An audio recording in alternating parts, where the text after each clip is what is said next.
오늘 결론은 그리스도라는 제목으로 주신 말씀 전하겠습니다. 예전에 어떤 전도사님이 미국에서 신학교를 다닐 때 일입니다. 중간고사 기간이라서 시험을 보는데 시험을 잘 보다가 마지막 서술형 시험에서 도저히 답을 모르겠던 것입니다. 이리 고민하고 저리 고민해봐도 답이 도무지 떠오르지 않았습니다. 안 그래도 영어로 서술해야 하는 문제라서 부담이 컸는데 답까지 모르다 보니까 눈앞이 캄캄했다고 합니다.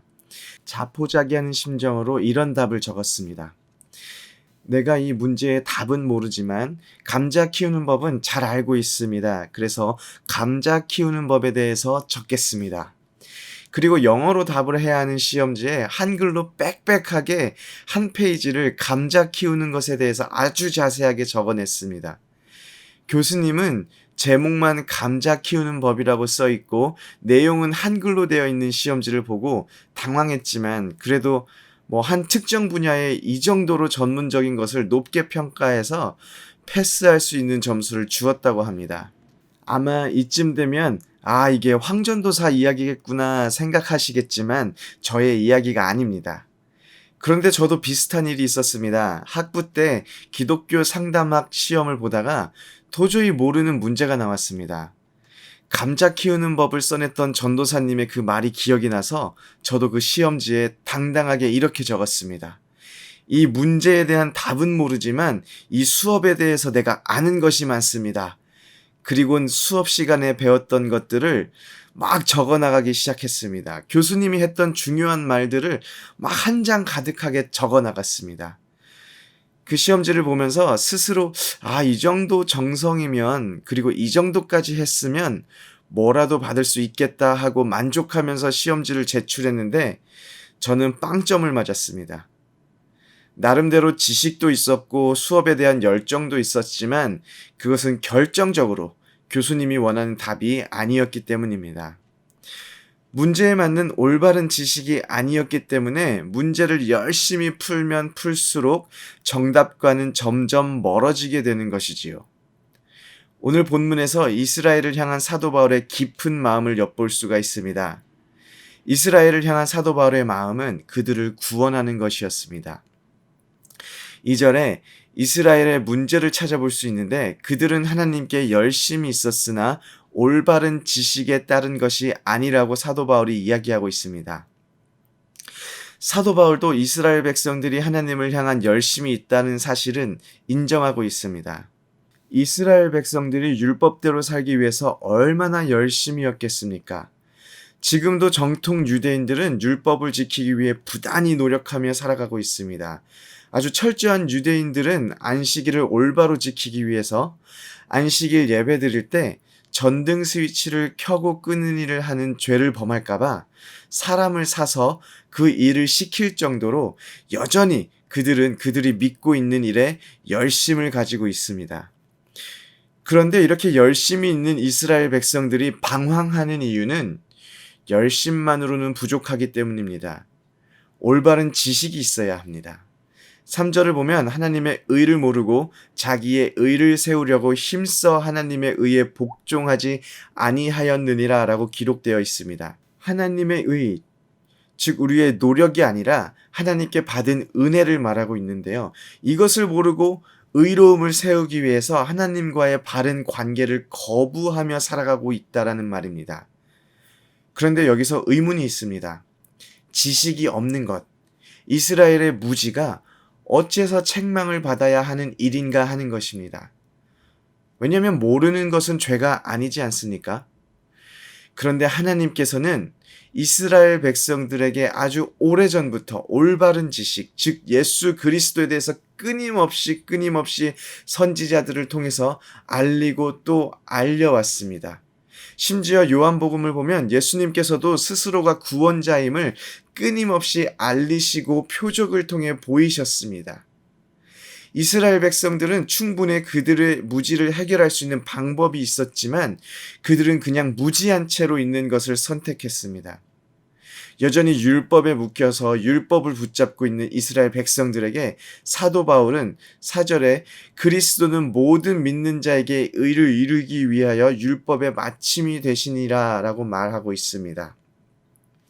그리스도가 율법을 바꾸려 오신 것이 아니요 율법을 없애러 오신 것도 아니라 율법을 통해서 하나님 앞에서 의로워지려고 하는 노력들을 그리스도께서 무효로 만들었다라는 것을 의미하고 있습니다.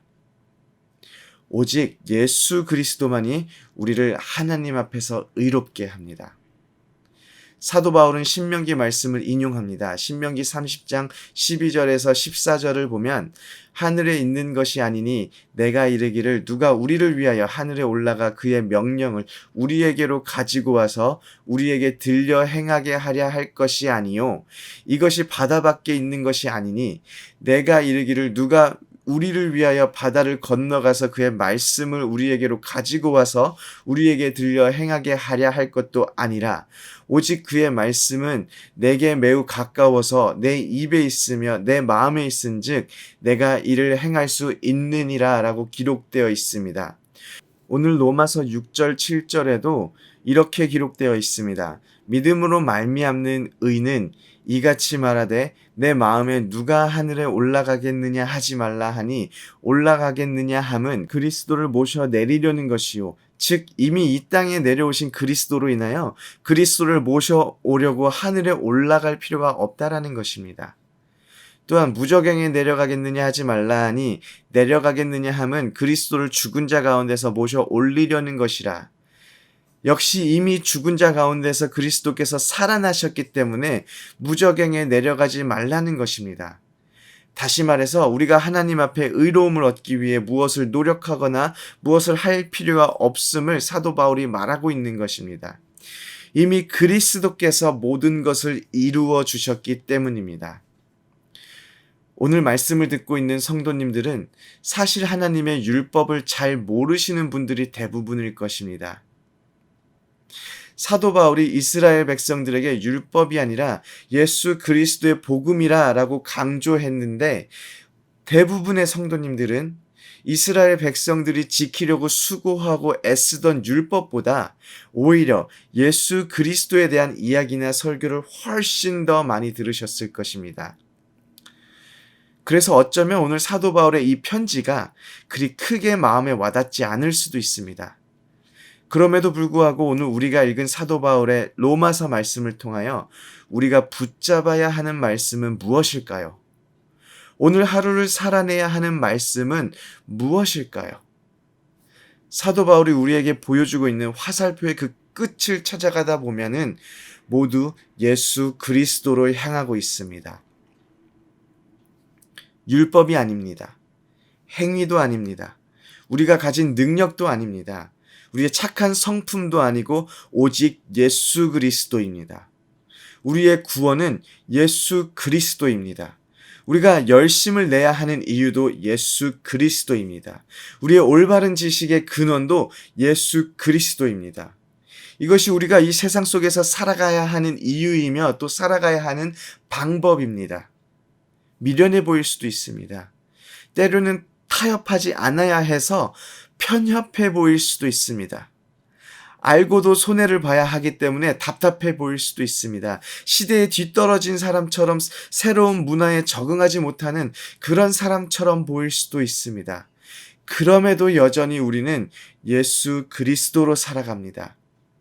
왜냐하면 예수 그리스도만이 우리를 하나님 앞에서 의롭게 하시는 소망이 되시며 우리의 모든 문제를 해결하시는 해결자가 되어주시기 때문입니다. 오늘 하루도 그리스도를 살아내시기를 소원합니다. 아멘.